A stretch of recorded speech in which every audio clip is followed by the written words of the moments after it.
Dictionary एक तरह से आपका अनऑर्डर्ड होता है। अनऑर्डर्ड का मतलब इसमें जो हम डेटा ऐड करते हैं, जरूरी नहीं है वो उसी सीक्वेंस में ऐड हो, क्योंकि वो हैशिंग टेक्निक का यूज करता है। ठीक, हैशिंग टेबल का यूज करता है। Then mutable collection of mapping objects. Mapping का मतलब एक तरह से पेयरिंग डेटा, मैप डेटा। ठीक, जो एक की और एक वैल्यू के साथ होता है उसको मैपिंग सीक्वेंस बोल सकते हैं, या मैपिंग डेटा बोल सकते हैं। सीक्वेंस नहीं, मैपिंग डेटा बोल सकते हैं। Collection of mapping objects. Mutable का मतलब उसमें हम डेटा नया ऐड कर सकते हैं, उसमें चेंजेस कर सकते हैं। ऐड करना, रिमूव करना, ये सारे ऑप्शंस हम डिफाइन कर सकते हैं। ठीक है। अब डिक्शनरी कैसे हम डिफाइन करते हैं वो देख लें। जैसे कि मैंने यहाँ पे डिफाइन किया पर्सन इक्वल, और डिक्शनरी डिफाइन करने के लिए, जैसे कि मैं अगर एम्प्टी डिक्शनरी डिफाइन करना चाहता हूँ तो यहाँ पे ऐसा डिफाइन कर सकता हूँ, this is a empty dictionary. ठीक, जैसे मैंने यहाँ पे लिखा पर्सन, और यहाँ पे पर्सन का टाइप मैं लिख देता हूँ, टाइप ऑफ द पर्सन, कि पर्सन का टाइप क्या है, उसके अंदर किस तरह का डेटा है। अगर मैं डिफाइन करूँ तो ये चीज़ ऐसे डिफाइन होगी। क्लियर। ओके। अब इसको अगर हम चेक करें तो इसमें अगर मैं किसी भी एम्प्टी डेटा, जैसे कि एम्प्टी ऑब्जेक्ट, एम्प्टी डिक्शनरी को अगर कन्वर्ट करना चाहूँ बुलियन में, तो वो एक तरह से क्या होता है, फॉल्स में रिटर्न करता है। जैसे कि अगर पर्सन है तो वो एम्प्टी है तो क्या होगा, फॉल्स रिटर्न करेगा। ठीक, जिससे आपको पता चल जाएगा उसमें डेटा है या नहीं। ठीक, तो फॉल्स का मतलब उसमें डेटा नहीं है। ठीक है, इस तरीके से चेक भी कर सकते हैं एम्प्टी डेटा को। तो हम यहाँ पे डिफाइन कर सकते हैं, लिख सकते हैं ऐसे, if person, if person, then print data available,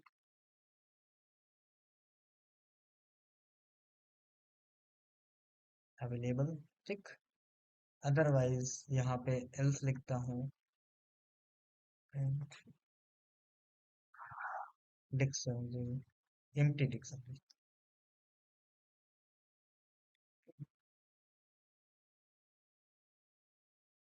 dictionary. Okay, और जैसे मैं प्रिंट करता हूँ तो मुझे आउटपुट क्या मिलेगा, एम्प्टी डिक्शनरी। ठीक, क्लियर। तो इस तरीके से हम इसको, क्योंकि अगर हम बुलियन में डिफाइन करें तो उसमें बुलियन में वो कन्वर्ट हो जाता है अपने आप। तो यहाँ पे इफ पर्सन मतलब पर्सन है या नहीं, तो नहीं है, उसमें कोई भी पर्सन का डेटा नहीं है।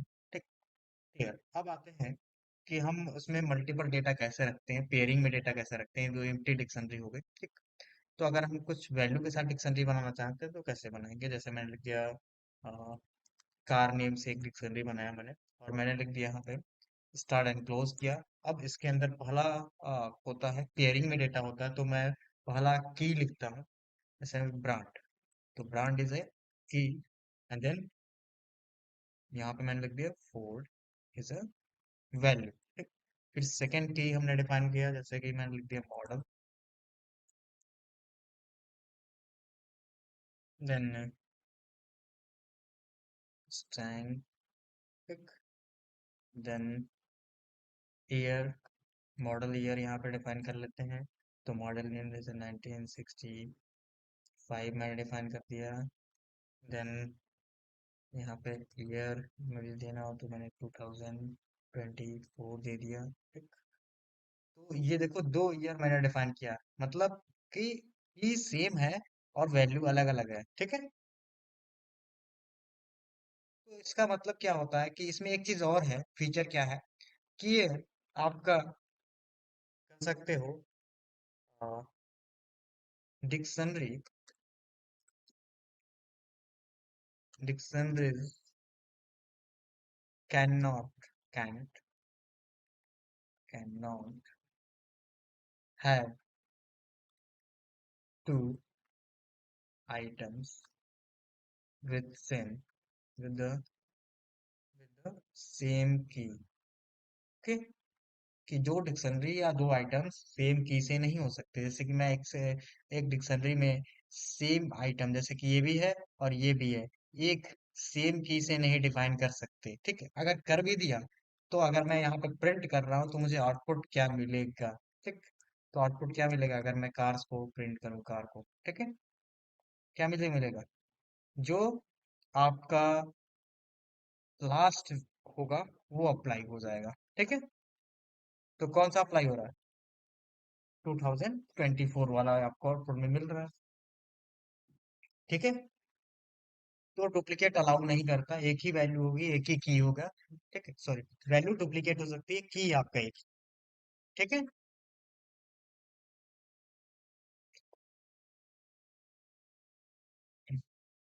नहीं, तो इस तरीके से ये कर सकते हो, dictionary can not have two items with the same key, दो आइटम सेम की से नहीं होता। अब इसका लेंथ मुझे निकालना हो कि कितने टोटल नंबर ऑफ डेटाज हैं उसके अंदर, कार्स के अंदर।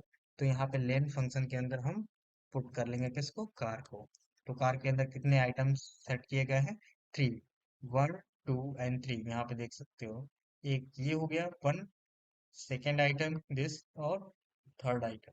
ठीक, तो तीन यहाँ पे आपके आइटम्स हैं, तो लेंथ हम निकाल सकते हैं डिक्शनरी का। नंबर ऑफ आइटम्स कितने हैं, नंबर ऑफ ऑब्जेक्ट्स कितने हैं, वो हम निकाल सकते हैं। क्लियर? अब मान लो कि इसके अंदर हम ये वैल्यू जो होता है वो किसी भी तरह का डेटा हो सकता है, न्यूमेरिकल हो सकता है, आपका स्ट्रिंग हो सकता है। देखो यहाँ पे न्यूमेरिकल मैंने डेटा रखा हुआ है, यहाँ पे स्ट्रिंग रखा हुआ है। ठीक, अब जैसे कि मैं डिफाइन करूँ कि एक लिस्ट मैंने डिफाइन किया, मैंने यहाँ पे लिख दिया कार टू नेम से, और यहाँ पे मैंने लिखा मैंने दे दिया फरमान, ब्रांड दे दिया, और ब्रांड मैंने लिख दिया और यहाँ पे लिख दिया मैंने इलेक्ट्रिक, कि आपका वो कार इलेक्ट्रिक है या नहीं, तो मैंने लिख दिया यहाँ पे फॉल्स। ठीक, ट्रू फॉल्स यहाँ पे दे सकते हो, मतलब बुलियन भी यहाँ पे वैल्यू आप पास कर सकते हो। देन उसके बाद मैंने लिख दिया ईयर। ठीक, ईयर में मैं यहाँ पे दे सकता है 1990, जो भी है 98 दे दिया मैंने। ठीक, उसके बाद आपका यहाँ पे मैंने लिख दिया कार का कलर, कलर किस कलर्स में अवेलेबल है कार। तो यहाँ पे हम लिख सकते हैं जैसे कि लिस्ट, एक लिस्ट ऑफ कलर दे सकते हैं, जैसे मैंने लिख दिया red, blue, black, black, white, ये हम दे सकते हैं। Okay, clear? तो हम टेक्सचुअल डेटा भी दे सकते हैं, बुलियन वैल्यू दे सकते हैं, न्यूमेरिकल वैल्यू भी दे सकते हैं, और लिस्ट या टपल, जिस तरह की वैल्यू देना चाहे दे सकते हैं। ठीक, क्लियर? तो हम एक डिक्शनरी में कह सकते हैं कि आपका जो वैल्यू हो सकता है वो किसी भी टाइप का हो सकता है, item can be any type. Clear? अब जैसे कि हम इसको अब प्रिंट करें, जैसे कि हमने प्रिंट कर लिया, प्रिंट कार टू, तो हमको ये डेटा मिल जाएगा। ठीक, स्पेस। अब नेक्स्ट हम डिफाइन करते हैं कि अगर मुझे डिक्शनरी डिफाइन करना हो तो एक दूसरा तरीका क्या होता है, जैसे कि मैंने यहाँ पे लिख दिया माई डिक्ट। ठीक, तो माई डिक्ट मैंने लिख दिया, और यहाँ पे मैंने डिफाइन किया कि अगर मुझे डिक्शनरी बनाना है तो कैसे, दूसरा तरीका होता है डिक्ट डिफाइन करने का। तो ये एम्प्टी डिक्शनरी डिफाइन करेगा, जैसे मैंने लिख दिया यहाँ पे प्रिंट माई डिक्ट। तो ऐसे आप एम्प्टी डिक्शनरी डिफाइन कर सकते हो। ठीक है, लेकिन अगर उसमें मुझे कुछ डेटा डाल करके डिक्शनरी डिफाइन करना है इस डिक्शनरी कंस्ट्रक्टर के अंदर, तो जैसे मैंने लिख दिया यहाँ पे नेम, अर्जुन, एंड देन फिर कॉमा, इसमें हम इस तरीके से डिफाइन कर सकते हैं। जैसे मैंने लिख दिया फिर एज 24, देन एज के बाद यहाँ पे मैंने लिख दिया कंट्री। ठीक, एंड देन यहाँ पे इंडिया। ठीक, ये डिफाइन कर लिया। अब जब यहाँ पे मैं प्रिंट करूंगा तो देखो वो डेटा किस फॉर्मेट में आ गया? डिक्शनरी फॉर्मेट में अपने आप आ गया। ठीक है, ओके। तो ये हम डिक्शनरी कंस्ट्रक्टर में भी वैल्यू इस तरीके से पास करते हैं, डिफाइन कर सकते हैं। ठीक है, वन बाय वन, इक्वल का यूज करके, और ये इक्वल अपने आप कन्वर्ट हो जाएगा एक डिक्शनरी फॉर्मेट में, जो आप ऐसे दे रहे हैं वो डिक्शनरी फॉर्म में ये आपका सेव हो जाएगा। ठीक, अपने आप। अब आते हैं नेक्स्ट, डिक्शनरी का फीचर कैसे हम एक्सेस करते हैं वन बाय वन। अब मान लो मैंने ये डिक्शनरी में डेटा डिफाइन कर लिया, आप किसी भी की को कैसे एक्सेस करते हैं, उसकी वैल्यू को कैसे एक्सेस करते हैं? तो वैल्यू को एक्सेस करने का तरीका ये होता है कि सबसे पहले हम डिक्शनरी का नाम लिखते हैं कि किस नेम से आपने डिक्शनरी डिफाइन की। तो जैसे मैंने यहाँ पे माई डिक लिखा, और मुझे किसी स्पेसिफिक उसको कॉल करना हो, जैसे कि मुझे किसी की को कॉल करना, जैसे कि नेम मुझे गेट करना है। तो ये स्क्वायर ब्रैकेट के अंदर हम क्या करेंगे, सिंगल कोट या डबल कोट दोनों यूज कर सकते हैं, सिंगल कोट या डबल कोट। तो मैंने यहाँ पे सिंगल कोट के अंदर लिख दिया क्या, कि मुझे नेम गेट करना है, ठीक है। और जैसे मैं नेम लिखूंगा और इंटर प्रेस करूंगा, एग्जीक्यूट करूंगा, तो ये मुझे नेम प्रिंट करके दे देगा। तो नेम क्या है, हमारा अर्जुन है। इस तरीके से डिफाइन कर सकते हैं। फिर अगर मैं गेट करना चाहूँ, एज मुझे गेट करना है, तो यहाँ पे मैं लिख सकता हूँ एज मुझे गेट करना है, तो एज मिल जाएगा। फिर मुझे गेट करना है कंट्री, तो हम की पुट करके उसकी वैल्यू गेट कर सकते हैं, उस पर्टिकुलर की अंदर वैल्यू क्या है। तो नेम एज इस तरीके से डिफाइन कर सकते हैं ऐसे। जैसे मैंने लिख दिया नेम, यहाँ पे आप ऐसे लिख सकते हो, यहाँ पे कॉमा दे दो, कॉन्केट कर लो यहाँ पे। जैसे मैंने लिख दिया इज दिस, और उसके बाद एज के बाद यहाँ पे मैंने लिख दिया, स्टार्टिंग में लिख करके आएगा कंट्री। ओके, अब यहाँ पे हम रन करते हैं, तो नेम ये है, एज ये है, और कंट्री ये है। एक रीडेबल फॉर्मेट में आपने प्रिंट कर लिया, ठीक है। तो इस तरीके से आप डेटा को प्रिंट कर सकते हैं। ओके, नेक्स्ट नेक्स्ट वे ये है कि आप किसी भी डेटा को हम एक गेट फंक्शन के भी थ्रू, किसी भी एक की को गेट फंक्शन के थ्रू भी एक्सेस कर सकते हैं। तो उसके लिए क्या होता है, हमको यहाँ पे लिखना होता है डॉट गेट। तो हम गेट फंक्शन भी यहाँ पे यूज कर सकते हैं, और गेट के अंदर बस आपको की पुट करना होता है। ठीक। जैसे हमने यहाँ पे डिफाइन किया, तो बस यहाँ पे एक दूसरा तरीका होता है कि आप स्क्वायर ब्रैकेट ना यूज करके गेट फंक्शन के अंदर डालेंगे उस की को, तो सेम एज आउटपुट आपको तब भी मिलेगा। जैसे अब यहाँ पे हम रन करें गेट फंक्शन के through, does not match opening parenthesis, हाँ यहाँ पे आपका गलत है। अब ये रन करते हैं, तो देखो सेम आउटपुट आपको मिलेगा। ठीक, तो हम ऐसे भी एक्सेस कर सकते हैं, और गेट फंक्शन के थ्रू भी एक्सेस किया जा सकता है डिक्शनरी के कीज की वैल्यू को। ओके, अब मान लो आपको क्या करना है, जितने भी कीज हैं उसको प्रिंट करना है वन बाय वन, या गेट करना है। तो यहाँ पे मैं अगर प्रिंट करूँ, तो यहाँ पे मैंने लिखा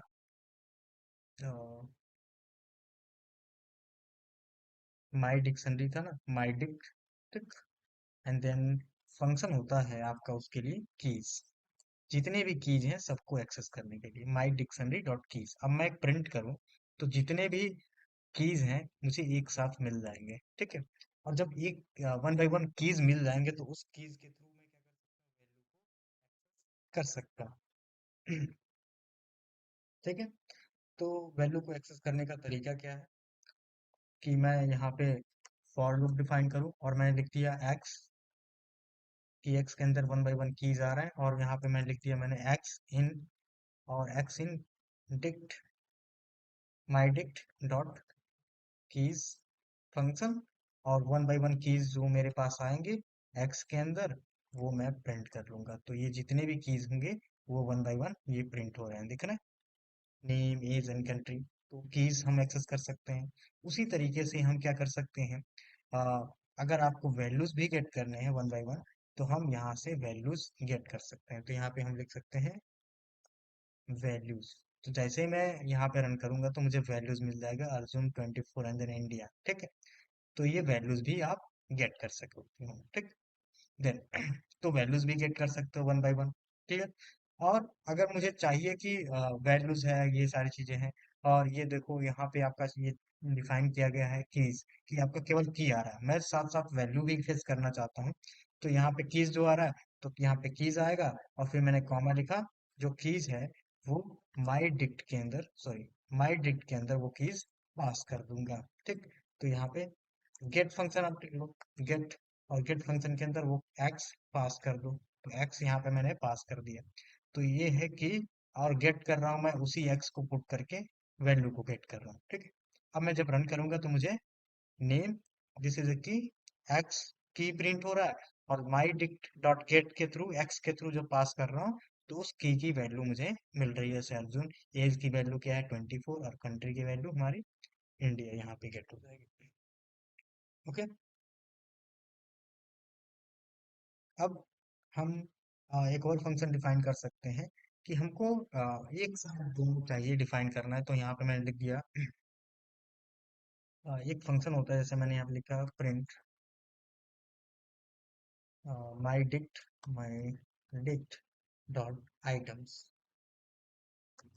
आइटम्स ये डिफाइन करना है।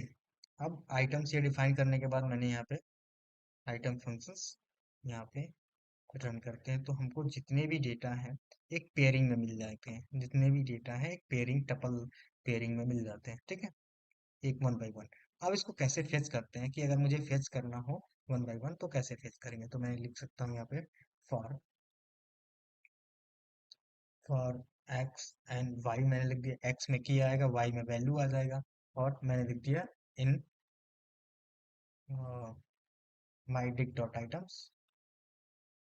तो आइटम्स आ रहा है तो मतलब नेम किसके अंदर आएगा, एक्स के अंदर होगा, और अर्जुन वाई के अंदर आएगा। तो हम इस तरीके से प्रिंट कर सकते हैं। तो मैंने लिख दिया प्रिंट और X and then comma Y, ठीक। तो दोनों यहाँ पे वन बाय वन प्रिंट हो जाएगा, नेम, एज, कंट्री, ठीक है। तो एक्स जो प्रिंट हो रहा है आप कीज प्रिंट हो रहा है इधर, और इस साइड आपका जो राइट साइड है वो वैल्यूज प्रिंट हो रहा है, ठीक है। इस तरीके से आप डिफाइन कर सकते हो कि हम आइटम्स दोनों वैल्यू भी हम गेट कर सकते हैं आइटम्स फंक्शन के थ्रू। नेक्स्ट है कि हम जब वैल्यू गेस एक्सेस करते हैं तो उसके बाद हम जैसे कि अगर कोई वैल्यू अगर मुझे सर्च करनी हो उसके अंदर, तो कैसे सर्च करेंगे। जैसे कि मान लो उस माई डिक के अंदर कोई वैल्यू मुझे फाइंड करना हो तो कैसे फाइंड करूंगा।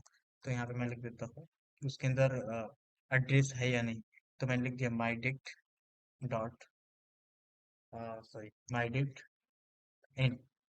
तो इन आपको लिखना होगा, जैसे कि मैंने लिख दिया, सॉरी यहाँ पे ऐसे नहीं, अ, कि एड्रेस फाइंड करना। तो मैंने लिख दिया एड्रेस इन माई डिक्ट और नॉट, ठीक।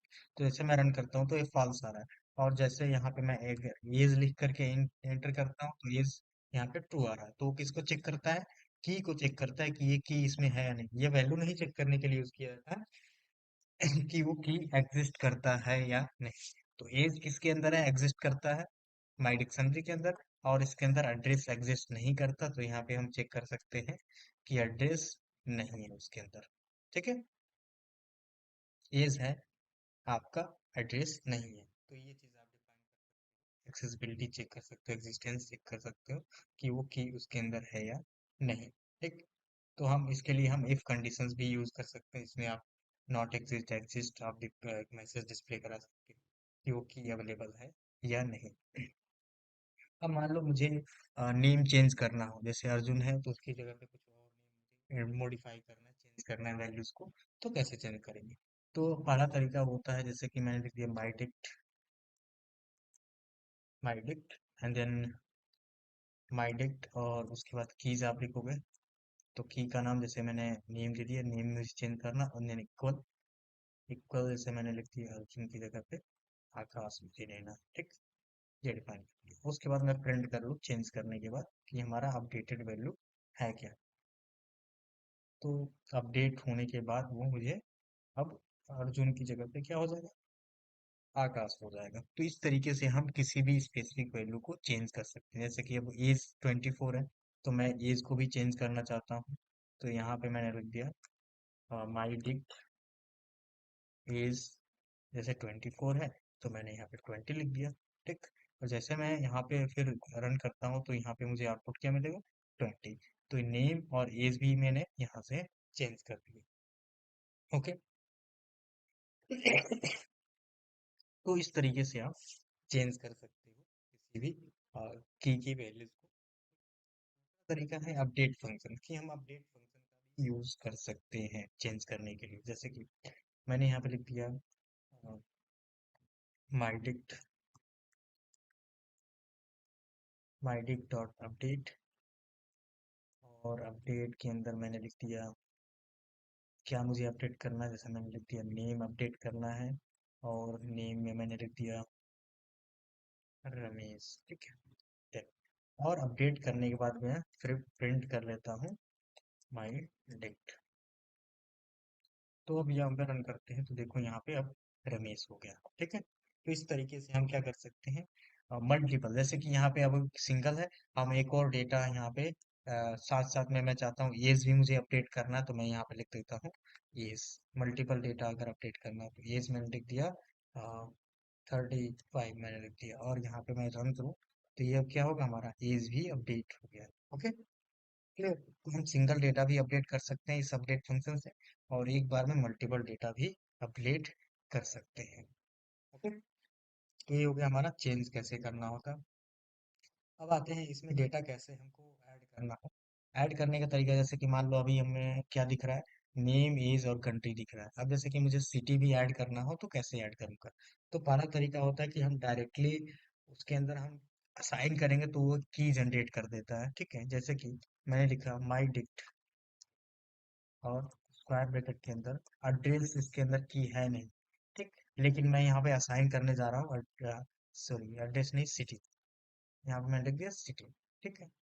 और सिटी के अंदर मैंने असाइन कर दिया यहाँ पे लक, ठीक। तो ये असाइन करने के बाद वो क्या होता है, उसके अंदर अवेलेबल नहीं है वो की, लेकिन फिर भी उस की को वो क्या करता है, ऐड कर रहा है और असाइन नहीं कर रहा है, ठीक। जो कि एग्जिस्ट नहीं करती है फिर भी। तो यहाँ पे एक और की ऐड हो गया, सिटी एंड देन नो, ठीक। तो इस तरीके से भी हम ऐड कर सकते हैं नया item, adding new item with the square bracket index. तो एक नया अ, वो की ऐड कर देता है with the value of Lucknow, ठीक। दूसरी चीज कि हम अपडेट का भी यूज कर सकते हैं, जैसे मैंने यहाँ पे लिख दिया सिटी और ये, और फिर मैं यहाँ पे उसका सैलरी भी यहाँ पे ऐड करना चाहता हूँ, तो मैंने लिख दिया माई डिक्ट। तो ऐड करने का दूसरा फंक्शन क्या होता है, अपडेट भी ऐड करता है। जैसे अपडेट क्या होता है, चेंज भी करता है वैल्यूज को, और यहाँ पे जैसे मैंने लिख दिया वैल्यू को ऐड भी करता है, अपडेट भी करता है और चेंज भी करता है। तो यहाँ पे हमने लिख दिया अपडेट, और अपडेट में मैंने लिख दिया सैलरी, सैलरी कॉलन 45,000.8। तो ये आपने कुछ वैल्यूज यहाँ पे डाल दी, ठीक। उसके बाद अगर मैं प्रिंट करूँ माई डिक्शनरी को, तो यहाँ पे आपको एडेड मिलेगा एक नया की विद सैलरी, ठीक। तो ये आपका ऐड, तो आपका इस तरीके से भी ऐड कर सकते हो, अपडेट फंक्शन का भी यूज करके आप ऐड कर सकते हो, ठीक है। तो दोनों तरीके से, अगर एग्जिस्ट नहीं करता है तो वो अपडेट हो जाएगा, सॉरी पहले से एग्जिस्ट है वो की, तो आपका वैल्यू अपडेट हो जाएगा, अगर नहीं है तो वो की ऐड हो करके उस वैल्यू के साथ पेयरिंग के साथ वो ऐड हो। अब आते हैं कि कैसे हम डेटा को रिमूव करते हैं। तो यहाँ पे हम डिफाइन करते हैं कैसे डेटा रिमूव कर रहे हैं। तो हम यहाँ पे डिफाइन कर रहे हैं माई dict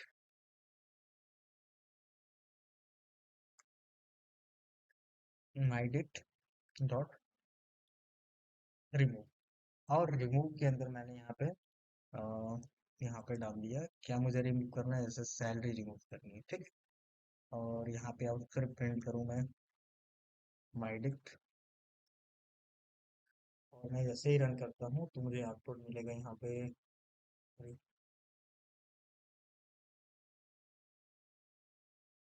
dict object has not,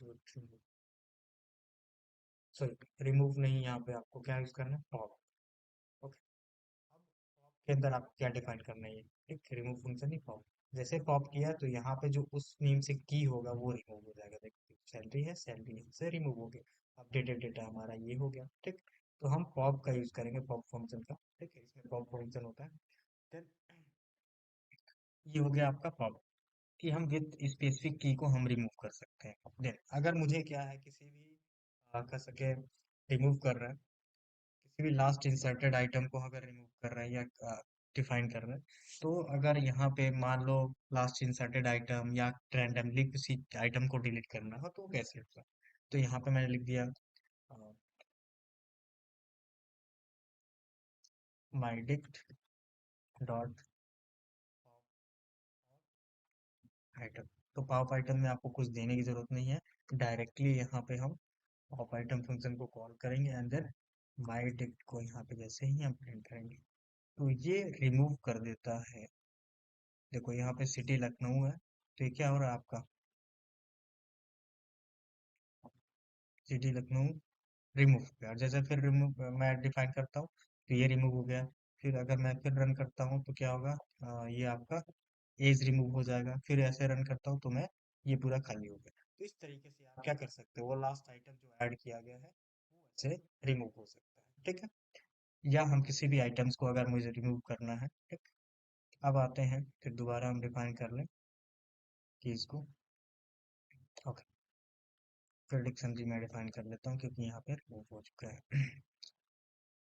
अब आते हैं नेक्स्ट कि हमने डिक्शनरी डिफाइन की और उसके बाद हम आते हैं जैसे कि मान लो किसी भी स्पेसिफिक आइटम को मुझे रिमूव करना है की को, तो एक और तरीका होता है डिलीट कीवर्ड। तो डिलीट कीवर्ड के थ्रू भी हम स्पेसिफिक की को रिमूव कर सकते हैं।